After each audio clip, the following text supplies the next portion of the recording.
Hello, crafty friends. My name is Jessica, and welcome back to my channel. Today we have Color Blend Series number 26 using the Simon Says Stamp Positively Saturated inks. For this trio, we're going to be doing Sprout, Fairway, and Field, and pairing it with a bunch of different colors. Now, I can't talk about ink blending without talking about my favorite paper. This is Simon Says Stamp 130-pound cardstock. It is my go-to for ink blending, but you just want to use a smooth white cardstock when you're doing ink blending to get the best results. There are many on the market. Now I'm going to go ahead and let you know this is how I re-ink my pads. I go ahead and do a thick line on one end of the pad and drag it down using this bone folder. This is a bone folder that I use strictly for pulling ink onto ink pads for re-inking, and that is its sole purpose. So I ensure that I'm not getting ink onto my cards when I'm folding them. I have a Teflon bold folder for that. So we're going to get started here with Sprout. This is a really fun green. Now, Simon Says Stamp has about 4 to 5 different trios of green in their positively saturated line. This one I would say is probably the most grass green, hence all the names here that you see today, Sprout, Fairway, and Field. And it's just a really good solid green trio. As we go through the rest of the greens, they get slightly more blue, and there is one that gets a little more dusky. But this one I think would probably be the most like grass green. There is a color that we're going to be using later on called Lucky that is pretty vibrant green, maybe more of the emerald side. So those are very plentiful in this line, the greens are. If you're new here, welcome. If you're a returning follower, welcome back. But for these videos, I do like to give a few little tips. If you're new here, welcome. Like I said, this is the 26th video in a playlist, and I have it linked below, and I will also link it above in the cards. But what we do here is we talk about ink blending specific to these inks, and we talk about the different tips and tricks that I have. And one of them being the way that I hold my brush. I like to hold my brush by the head, as you can see here, versus the handle because I can be heavy handed.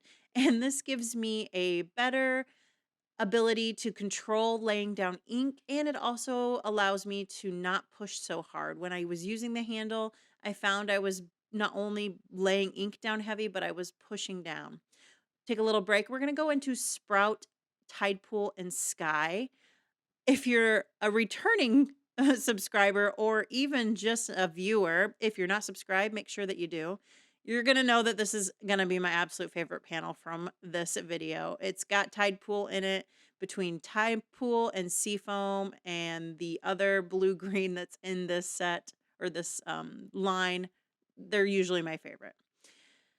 So not only do I like to hold my brush by the head, I also like to dab off. And this is good because when you have a really juicy ink pad and you don't dab off, you might get brush strokes. And while I can typically get brush strokes out, especially if they're going down very light, it gets a little bit harder with the darker and more saturated colors.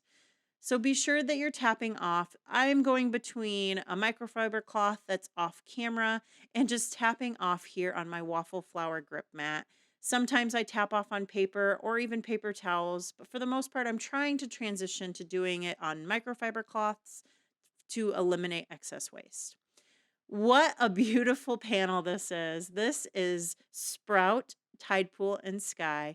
It is my favorite probably of the night. While it is sometimes hard to choose, anything with a blue-green is going to capture my heart. So now we're going to do a quick clean. I do like to use Squeaky Clean when I am cleaning up my Waffle Flower grip mat. As you can see, this grip mat is very well loved. I have had it in less than a year, but it is well loved in the fact that it's pink.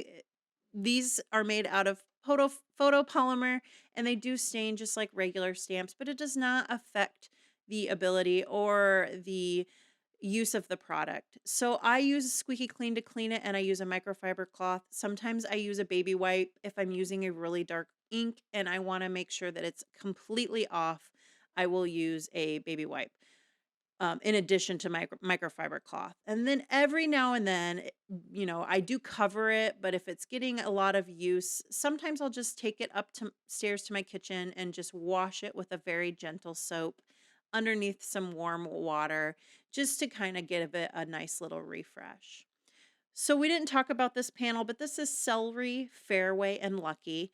I've done this a couple times when there's multiple trios of similar colors, or at least color families. I'm been approaching how to include more of them to get additional trios. So these ones, Celery is in its own trio and Lucky is in its own trio, but they all paired so beautifully together. And at the end, I'm going to show the celery next to the sprout.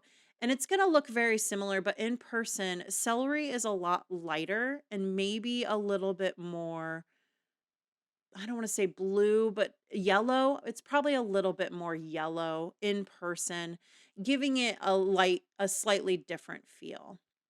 So now again, we're going to go ahead and do a quick clean and we're going to jump into my challenge panel. I've been trying to challenge myself and really think outside the box. So we're going to do Field, Woodsy, and Cabernet. I thought this would be a really great Christmas combo. There's a lot of companies coming out with stamp sets right now, Christmas in July. And so I thought that this might appeal to you, fellow Christmas card makers that like to get started early.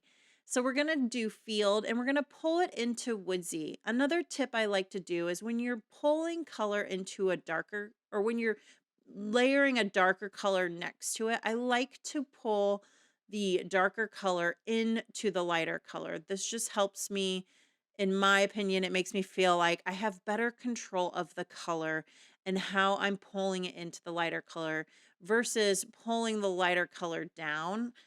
It doesn't make sense potentially. It does to me in my brain, but when it's a darker color, I do like to pull it into the lighter color. So I also thought that it would be a really great panel to use water droplets on. These inks are water reactive, and so when you flick a liquid on them, particularly water, it bleaches the color that it makes contact with, and it offers a really fun texture. So again, this is Field, Woodsy, and Cabernet. Very, very fun Christmas color. We're going to go ahead and do a quick clean, and during this time, I'm going to let you know that all of the supplies used today are linked below in my description, so be sure to expand it and check that out. I do use affiliate links, and what that means is if you shop with me, I do receive a small commission at no additional cost to you.